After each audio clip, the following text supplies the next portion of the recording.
ഇവിടെ ശ്രദ്ധിച്ചേ, എല്ലാ ഗ്രൂപ്പിൽ ആരൊക്കെയാ ഉള്ളത്? നീതുമോളും അമൃതയും അല്ലേ? നീതുമോള് കവിതാരചനയൊക്കെ ഉണ്ടോ? ഇവള് കവിത എഴുതിട്ട് വേണം ഇവിടെ കവിത കേട്ടിട്ട് ഒറിജിനൽ കവിത എഴുതുന്നവർ ഇവളെ ഓടിക്കാൻ. എന്നാ നീതുമോള് പാട്ട് മത്സരത്തിനുണ്ടോ? ഇവള് പാട്ട് പാടാറുണ്ട്. ഇവള് തന്നെ പാട്ടും പാടും, അത് ഇവള് തന്നെ കേൾക്കുകയും ചെയ്യും, എന്നിട്ട് ഇവള് തന്നെ അതിന് മാർക്ക് ഇടുകയും ചെയ്യും.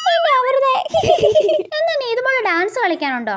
ഇവള് ഡാൻസ് കളിച്ച അപ്പൊ തന്നെ ഡാൻസ് എന്നുള്ള പേര് മാറ്റിയിട്ട് തവളച്ചാട്ടം ഇടും. Thank you. എടി അമൃത, നീ എന്താടി പറഞ്ഞേ? എന്റെ കവിത കേട്ട് ഒറിജിനൽ കവിത എഴുതുന്നവർ എന്നെ ഓടിക്കുന്നല്ലേ? ഇന്നാ പിടിച്ച എന്റെ കവിത. കാടെവിട മക്കളെ, മരമെവിട മക്കളെ, മരത്തിൽ കൂട് വെക്കുന്ന കോഴി എവിട മക്കളെ. നിമിഷ കവയത്രിയടി മോളെ ഞാൻ. പിന്നെ നീ എന്താ പറഞ്ഞ? എനിക്ക് പാട്ട് പാടാൻ അറിഞ്ഞുവിടുന്നല്ലേ? ഇന്നാ പിടിച്ചോ എന്റെ പാട്ട്. പച്ച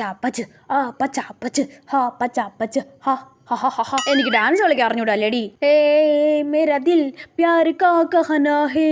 ഇതാണോ തവളച്ചാട്ടം? പറയടി. ഈ ഡയലോഗ് ഒക്കെ എന്താ എനിക്ക് അവളോട് നേരിട്ട് പറയാൻ ധൈര്യമില്ലാത്ത.